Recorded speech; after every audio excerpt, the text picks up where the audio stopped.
those are opportunities that I don't think are very well understood yet. They will get better understood later on, but they remain arbitrage opportunities now because you will get a disproportionate amount of attention because there's not that many people using it correctly. I think social media is the digital town square of our era, of today. And so if you think about the traditional town square, whether you had,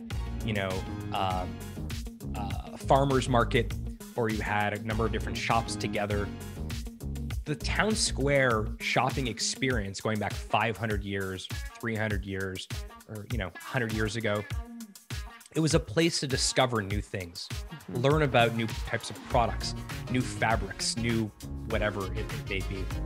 And I think the modern day town square, which is social media, is going to play a very similar role, which is that it's going to be a place where consumers who want to discover new products, new brands, new ideas will go.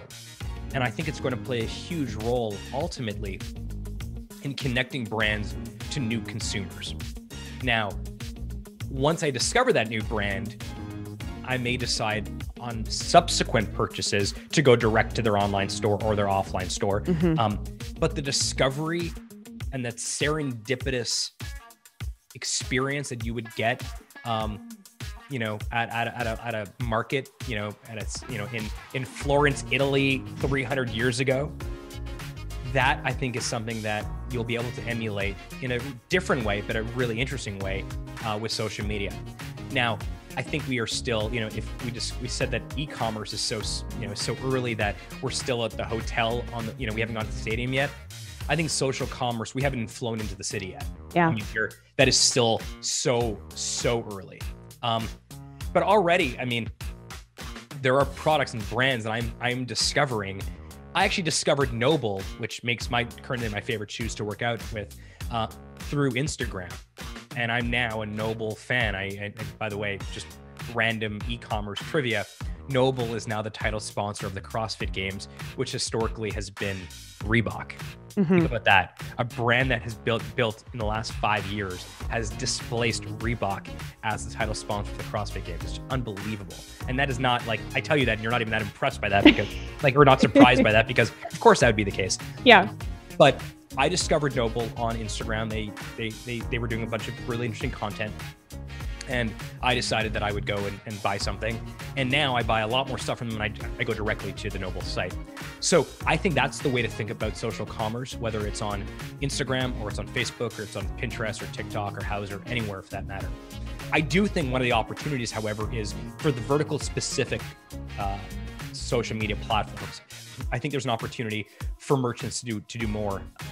We have an integration with Houzz, which for anyone who's ever done any renovations, ever built a house, knows how valuable Houzz is. If I'm selling home furnishings, I'm definitely activating the Houzz channel. And I probably am activating the Pinterest channel also. But I think there's an interesting thing, we sort of think about Instagram, for example, as fairly universal when it comes to product category or vertical category, because fundamentally Instagram lends itself well to visual merchandising. So anything that looks good in a photo, whether it's a beautiful coffee mug or it's a beautiful pen, that will work well on Instagram. But then when you go one level deeper and you begin to see, okay, what type of products really do well on Pinterest or Houzz or Reverb, which is for musical instruments, or eBay, for example. We have a Walmart.com channel as well, which is not social media, but for some merchants on Shopify, activating their Walmart.com channel and pushing products directly there is incredibly valuable. And so I think when we talk about social commerce, we immediately jump to Instagram and Facebook and TikTok to some extent. But understand that there are social media platforms that are very specific to houses for the home. And so those are opportunities that I don't think are very well understood yet. They will get better understood later on, but they remain arbitrage opportunities now because you will get a disproportionate amount of attention because there's not that many people using it correctly.